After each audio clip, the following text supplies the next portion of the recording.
Hi, I'm Jim Surace. This is the G.R.I.N.D Spiritual Sunday. Today's message revolves around my car wash revelation.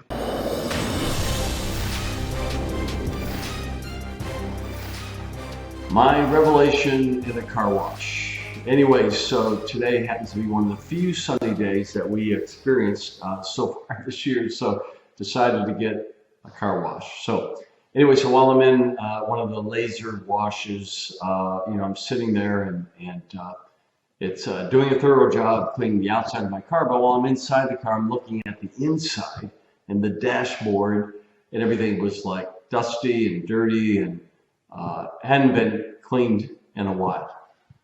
So as I'm pondering that, I get, I think, maybe a message from the Lord that so many of us, have the outside of our lives very clean and looking good, but narrowly pay attention to our insides.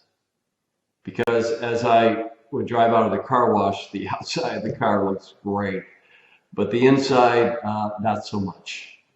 So how many of us in our own lives, take care of the outward appearance, but neglect the inside, our heart, our soul, our spirit?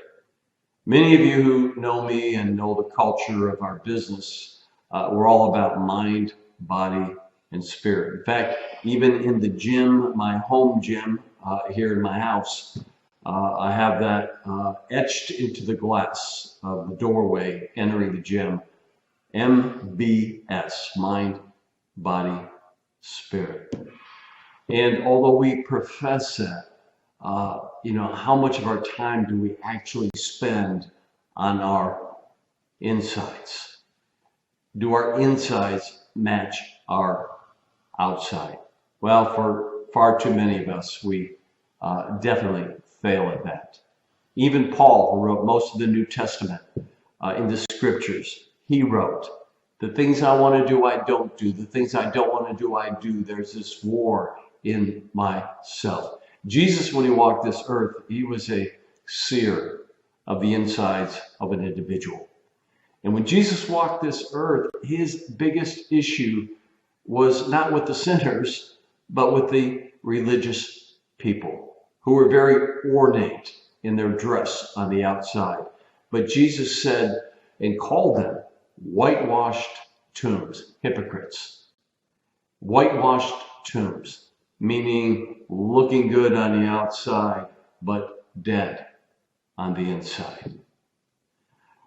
So in this message, I guess I just want to challenge everyone, myself always included, to do a checkup on our insides.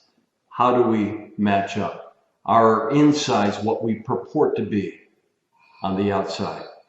There was a prayer that I said for many years after becoming a Christian, and it was from the Psalms. It was something that David wrote in the Psalms. And his prayer was this: "Lord, search me and try me. If there's any wicked way in me, lead me on paths of everlasting." So he actually invited the Holy Spirit of God to search him. If there's anything in him that did not line up with the intentions, with the Spirit of God, he gave God permission to remove that and lead him on the right path, to lead him on the path of light and not darkness.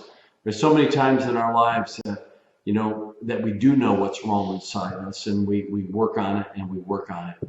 But there's so many things we cannot eradicate ourselves.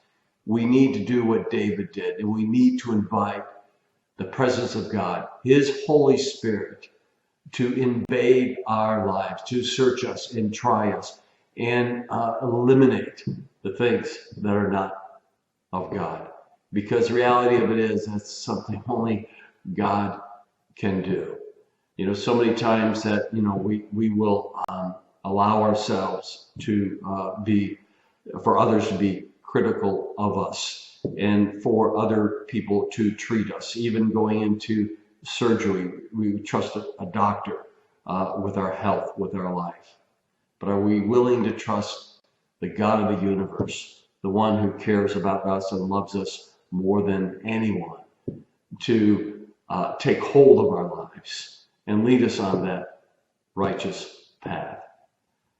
To me, in my life, I want my inside to match my outside. I don't want others to speak well of me and the things that I do and what I purport to be, and have that not be what I am on the inside. It truly is a challenge. It truly is something that we need to do every single day of our life.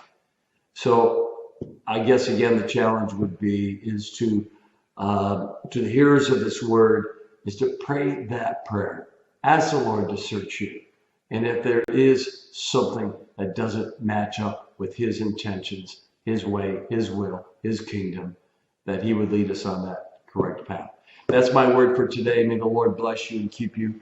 I just ask that, the Holy Spirit would impact you in a way that's beyond your ability to impact yourself. And that you would cry out to the Lord day after day, that he would reveal to you the errant ways in our lives, and so that we would live the most abundant life that he desires, a life of righteousness, that we would walk on that righteous path for his name's sake. Jesus, always in your name.